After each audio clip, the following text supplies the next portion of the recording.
Got some cryptic clues for you to begin Crickbuzz Combox to tell you the score. I'll tell it to you cryptically. The number of runs Australia has got is a Kabir Khan film, and the wickets that India has got is what Crickbuzz is. Number one, yes. And of course, 83. 83 for one. It's a good start, yeah? It's a good start.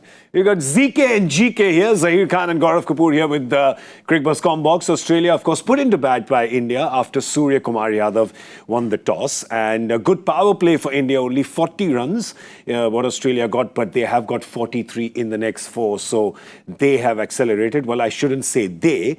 He has accelerated, and he being Josh Inglis. Steve Smith, meanwhile, has got an axe. He has been trying to chop trees, right? Swing in for the fences, but has only got 24 to 24. There's a lot of movement for 24 out of 24. Yeah, I mean, that's how the power play went, isn't it? Yeah. It looked like they scored 80. But the score was 40. It was that kind of approach they had, playing too many shots, not resulting in runs. But I think that's how Australia wanted to approach it. That's how they want to approach this format. They want to play as many shots as possible, make use of that power play. No matter what, don't let the bowlers settle. You announce it from the word go. If it works, you might see 60, 70 runs also in the power play. But today, that way, India held it together. They held their nerves. Bishnoi getting that first one. The return catch would have been 2 for him, but nonetheless, I think they managed to just somehow control things in the power play. But after that, Josh Inglis have been superb. He has put bowlers under pressure. So Australia will be very happy at the halfway mark that 8 runs per over in this kind of a match on this kind of a surface now. With 9 wickets in hand, they can continue to put bowlers under pressure. If it goes their way, anything is possible. Yeah, India, of course, has only 5 bowlers, and the pressure was applied by Arshdeep in the power play. He was very good. If you see the bowlers' analysis, Arshdeep, very good, bowled his 2 overs for 7.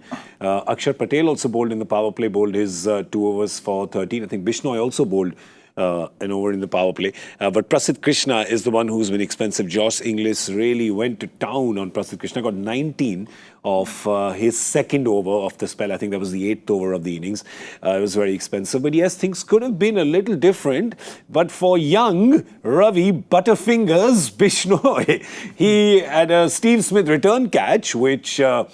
the problem with the catch, Zach, was that it came straight to him. We all know Bishnoi can only take catches when they're 20 feet left or right of him. Straight ones are not his expertise. But yeah, the run-out chance. I think the run-out chance, the return catch, tough, came very fast. But I think that run-out chance, he'll be disappointed. Look, those return catches are always tough, for any bowler. If you practice or you hold on to it, it's great. But they're never easy, those kind of catches. They catch you rather than you catch them. We've seen Chahal also drop a few, isn't it like that? Bishnoi is also following the leg spin gang there, with those return catches. Maybe some more practice is required there, understanding. But yeah, we'll leave those things aside. The run out was definitely, you need to. He got in a good position, but yet he was not able to get the ball. There's some work to be done there for sure when you're looking at things. Yeah, I think that one they'd be disappointed. And I think that was Josh Inglis. And he is really making them pay right now. It is a long batting lineup. There's a lot of heavy hitters to come. We still haven't seen Aaron Hardy, Tim David, or he can be destructive.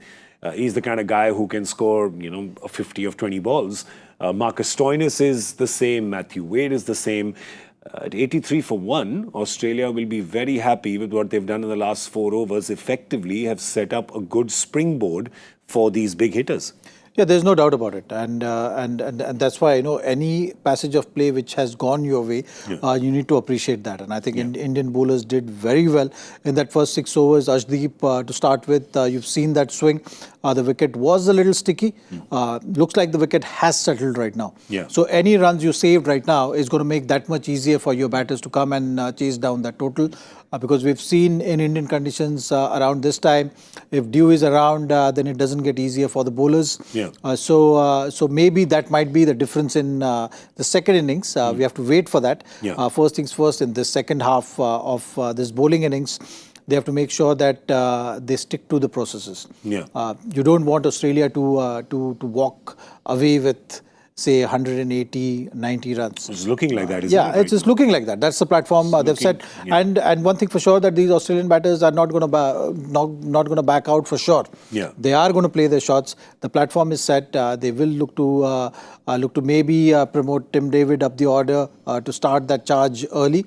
But they will look to put bowlers under pressure. So wickets is something which can always help you pull things back, and that's the kind of thing we require from the Indian fielding side right now. Okay, the thing that, of course, is working for India right now is that Steve Smith can't seem to find the boundaries. But what's not working for India and is working for Australia is that Joss Inglis is regularly finding them. And there are some big hitters to follow who don't need boundary fielders. You just need people on the roof of the stadium to catch the balls they hit, like Tim David and Marcus Stoinis. All right, we're going to sign off from here. We're going to see you at the end of this Australia innings on Cricket Buzz Live. Zahir Khan and Gaurav Kapoor signing up on Cricket Buzz Compbox.